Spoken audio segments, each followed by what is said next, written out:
Hi there, welcome back to Viskon. And now let's see how can we form corners on walls made out of wooden logs. We have a very useful tool for this, a loghouse joint. If you click it, you can select single logs in a wall, or if you select the multi-select tool, you can drag a line across multiple logs which you want to connect. You have to select the multi-select tool twice. Select the tool, drag a line, and again. And here you have the preview with lots of options, modifications. Firstly, you can select the type of connection. This is the most important modification. You have 6 types of connections. For now, let's use this one. We can modify the offset depth.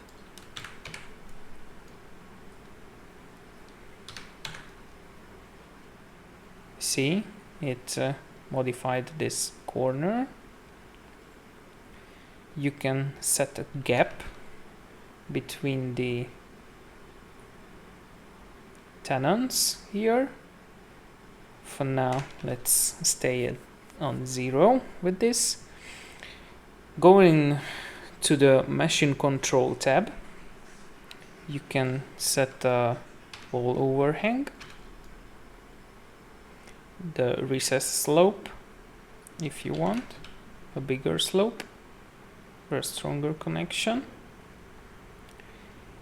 You can set the gap tape countersink width.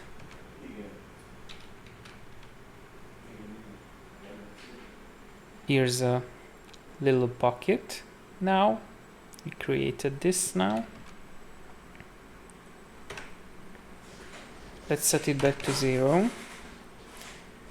And we can set a frog and its width if you want to. Back to 0. And if you click OK, you have now a beautifully set log wall corner here. You can shape it however you want it using this command, the loghouse joint, and this is how you can use it.